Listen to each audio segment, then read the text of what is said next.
Shalom Elohim, haleluya, puji nama Tuhan. Semangat pagi Bapak Ibu Saudara yang dikasihi Tuhan kita Yesus Kristus.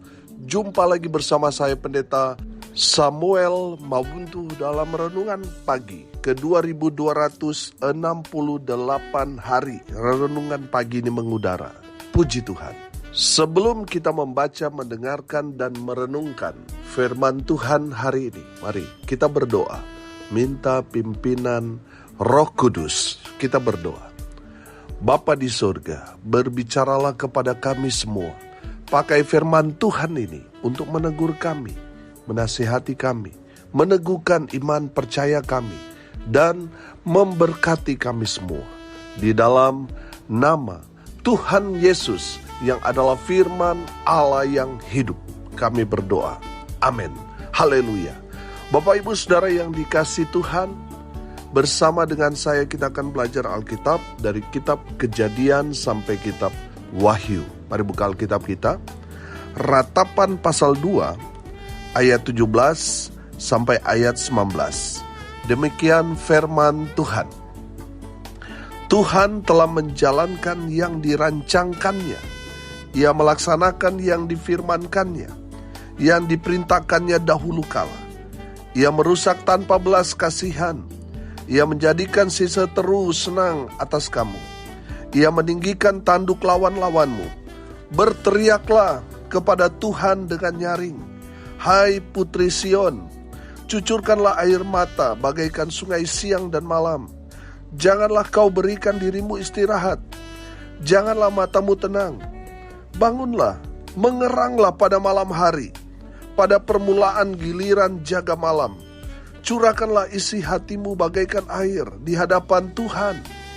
Angkatlah tanganmu kepadanya demi hidup anak-anakmu yang jatuh pingsan karena lapar di ujung-ujung jalan. Amin firman Tuhan. Haleluya.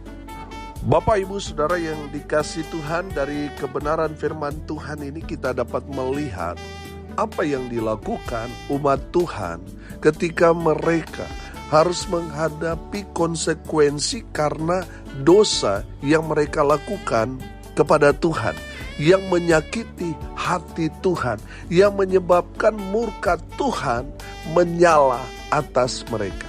Saya ingatkan sekali lagi, dosa yang mereka lakukan, umat Tuhan tidak beribadah kepada Allah yang benar. Mereka tidak beribadah kepada Tuhan Allah Israel, yang menyebabkan Tuhan sakit hati kepada umat Tuhan. Mereka tidak memberi korban persembahan kepada Tuhan, tetapi mereka berikan kepada berhala, kepada Allah asing yang sebenarnya bukan Tuhan, tapi mereka sembah. Mereka berikan korban, dan itu menyakiti hati Tuhan. Bapak Ibu Saudara dengar ini baik-baik. Kalau saudara tidak beribadah kepada Tuhan, saya mau bilang, bukan pendetamu yang marah, tapi Tuhan yang akan murka. Karena apa? Sakit hati saudara tidak beribadah kepada Tuhan. Makanya saudara berbahagialah saudara kalau saudara punya pendeta yang selalu mengingatkan saudara untuk terus beribadah kepada Tuhan. Itu saya bilang, itu pendetamu yang baik. Dia tidak mau saudara kena murka. Makanya dia terus ingatkan saudara untuk terus cari Tuhan. Amin. Jangan hanya mengejar harta dunia sampai saudara lupa dengan Tuhan. Saya mau bilang saudara, ada berapa banyak orang Kristen seperti itu. Mengejar harta dunia, tidak mencari Tuhan. Sampai mereka sibuk dengan pekerjaan mereka, lupa beribadah kepada Tuhan. Saya mau bilang saudara, ketika saudara lupa beribadah, bukan pendetamu yang marah, tapi Tuhan yang akan marah. Dan saya mau bilang, itu yang dialami Yehuda pada saat itu. Mereka melupakan Tuhan, tidak mau beribadah, tidak memberikan korban yang menyenangkan hati Tuhan. Mereka justru memberikan banyak waktu kepada dunia dan memberikan korban kepada yang bukan Allah. Dan itu menyakiti hati Tuhan, sehingga Tuhan mendatangkan murkanya kepada umat Tuhan pada saat itu. Bapak Ibu Saudara yang dikasihi Tuhan, pertanyaannya sekarang, apa yang harus kita lakukan ketika kita sedang dihukum Tuhan, sedang didisiplinkan Tuhan? Apa yang harus kita lakukan? Yang pertama yang harus kita lakukan di ayat 18, berteriaklah kepada Tuhan dengan nyaring. Saudara, saya percaya berteriak di sini berarti berserulah, atau saya sederhanakan, berdoalah kepada Tuhan. Saudara, bukan berarti kita berteriak harus pakai toa supaya semakin kencang suara kita dengan harapan Tuhan pasti dengar doa kita karena kita pakai pengeras suara. Saudara, yang saya tangkap di sini adalah berserulah kepada Tuhan, artinya berteriak di dalam hati kita. Saudara, mungkin di saat saudara berseru kepada Tuhan, suaramu mungkin sudah hilang. Seperti saya sekarang ini, saudara. Suara saya agak sedikit terganggu ini. Sudah beberapa hari. Berseru di sini berarti memang betul berteriak dari dalam. Amin. Saudara, di saat kita berseru kepada Tuhan, surga yang dengar. Amin. Mungkin kalau kita pakai pengeras suara, tetangga kita yang dengar suara kita. Tapi di saat kita berseru, berteriak dari dalam hati kita, surga yang mendengar. Amin. Bapak Ibu Saudara yang dikasihi Tuhan, kalau saat ini saudara sedang didisiplinkan Tuhan, dihukum Tuhan karena banyak kesalahan pelanggaran yang saudara lakukan sebelumnya. Saudara, dengar ini baik-baik. Yang saudara harus lakukan, kembali kepada Tuhan dan berserulah kepada Tuhan. Amin. Di saat saudara berseru kepada Tuhan dengan cucuran air mata siang dan malam, terus saudara berdoa minta ampun. Saya mau bilang, Tuhan kita Allah yang maha pengasih. Masa Tuhan tutup mata kepada saudara yang menyesali dosa-dosa saudara? Masa Tuhan biarkan? Saudara yang dikasihi Tuhan, saya percaya di saat kita berdoa sungguh-sungguh, kita gak usah rekayasa air mata itu pasti akan jatuh. Tapi kalau kita buat-buat, mungkin saudara bisa menangis waktu berdoa. Tapi kalau itu dibuat-buat saudara, Tuhan gak akan dengar. Saya percaya doa orang sungguh-sungguh, ketika dia datang kepada Tuhan, dia akan mencucurkan air mata tanpa dia sadari dan tidak bisa dibendung air mata itu.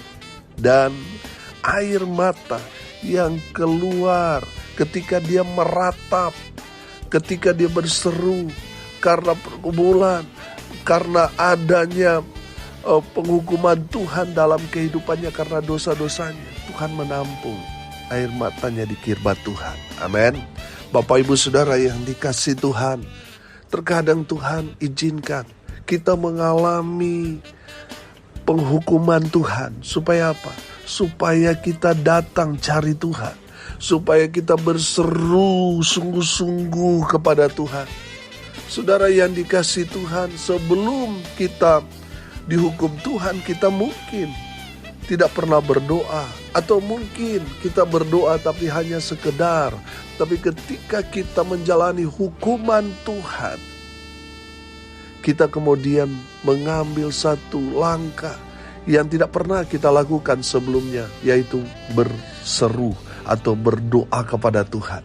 Saudara yang dikasihi Tuhan, ketika saudara sungguh-sungguh berdoa, berseru kepada Tuhan, mungkin tetanggamu, kiri kananmu, keluargamu tidak tahu.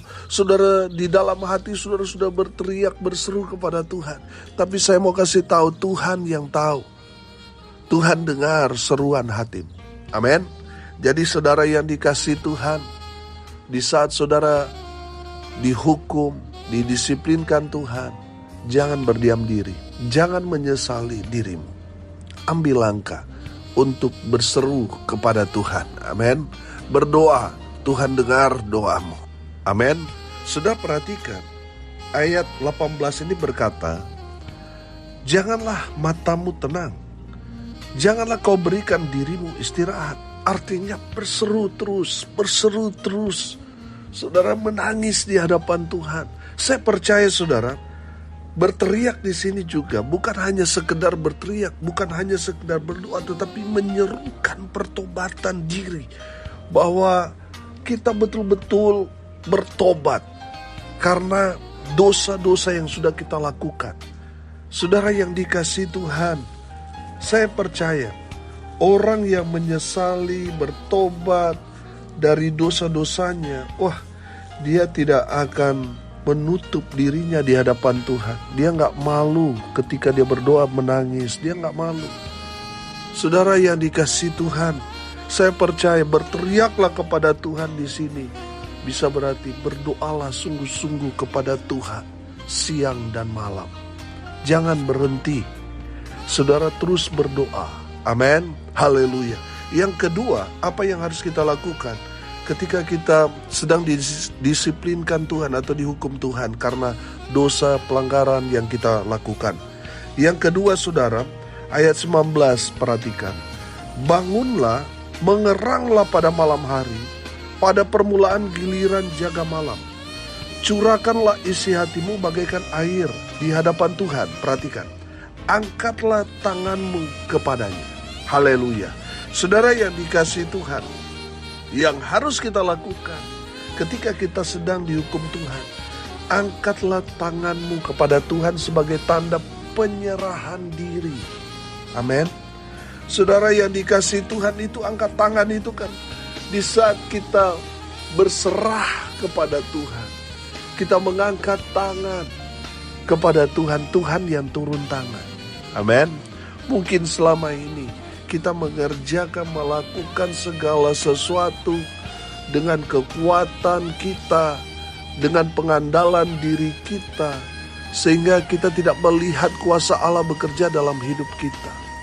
Dan di saat kita berserah kepada Tuhan, menerima semua kenyataan, semua pendisiplinan hukuman dari Tuhan, saya percaya saudara, Bapa kita di surga akan turun tangan menolong kita.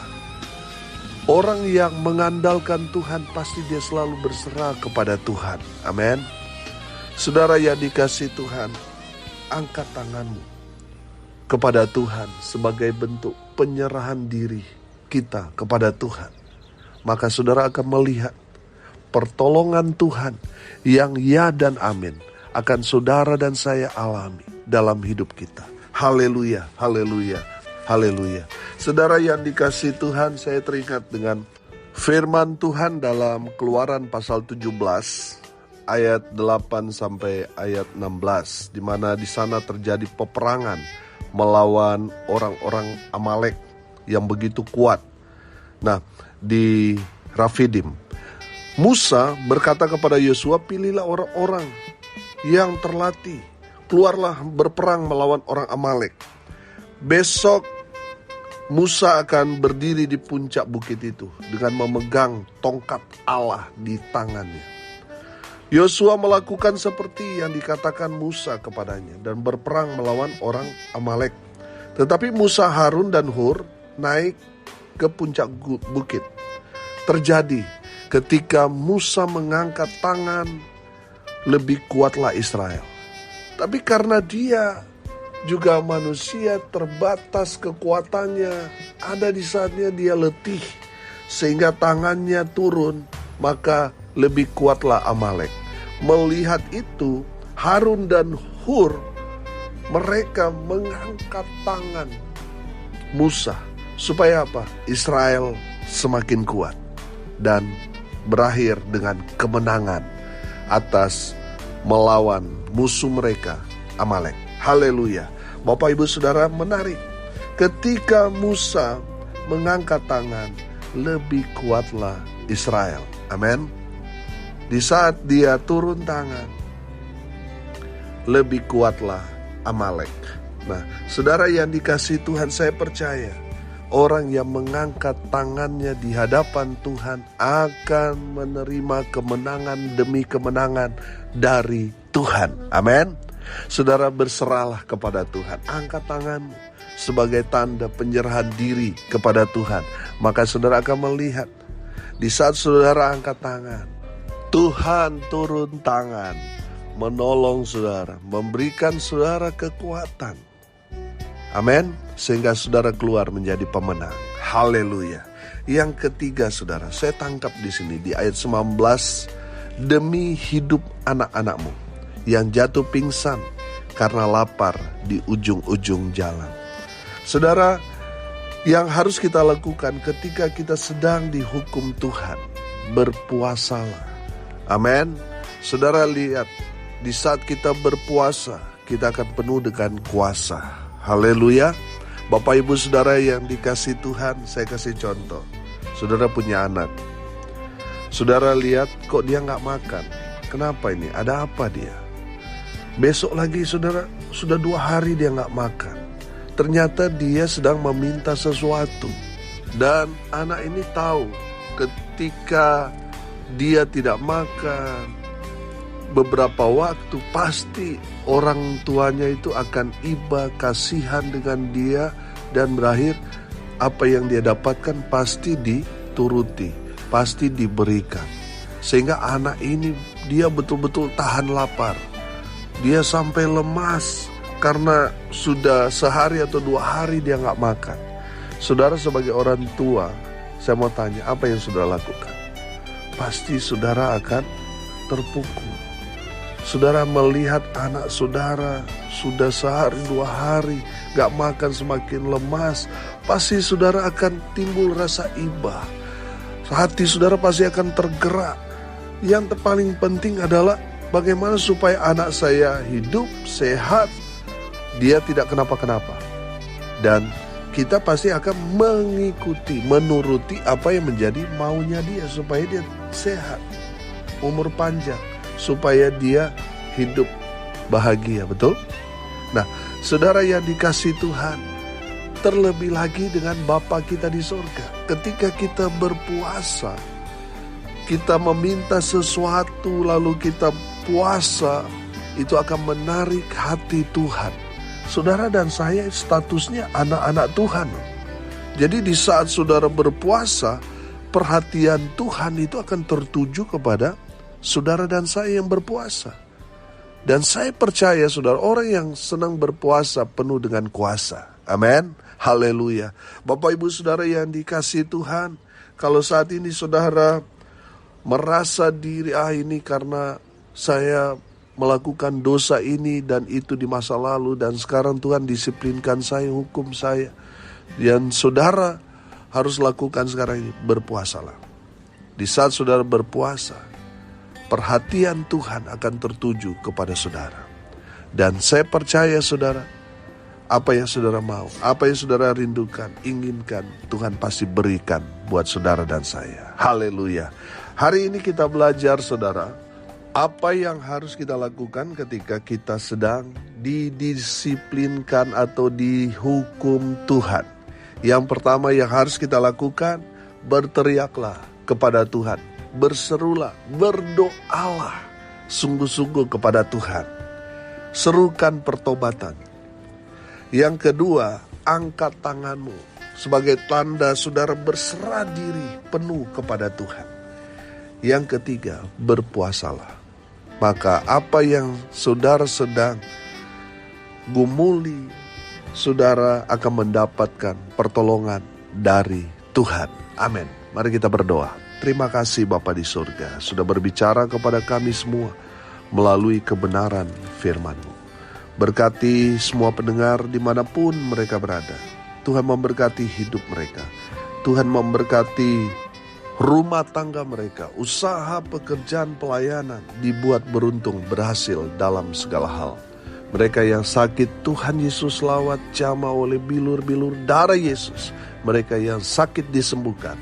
Mereka yang lemah dikuatkan. Mereka yang berduka cita diberikan penghiburan dari Tuhan. Dan hamba berdoa biarlah berkat Tuhan dari surga turun memenuhi semua pendengar. Bapak ibu saudara yang dikasih Tuhan, arahkanlah hatimu kepada Tuhan dan terimalah berkat dari Tuhan Yesus. Tuhan memberkati engkau dan melindungi engkau. Tuhan menyinari engkau dengan wajahnya dan memberi engkau kasih karunia. Tuhan menghadapkan wajahnya kepadamu dan memberi engkau damai sejahtera.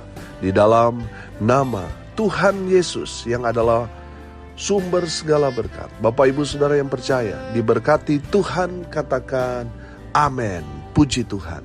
Bapak Ibu Saudara yang dikasihi Tuhan, kalau saudara merasa diberkati melalui renungan pagi ini, bagikan juga kepada saudara-saudara yang lain supaya mereka juga diberkati. Karena untuk itulah kita dipanggil untuk jadi berkat. Salam kasih dari Bali. Saya Pendeta Samuel Mabuntu. Sampai jumpa besok pagi. Tuhan Yesus memberkati kita semua. Haleluya.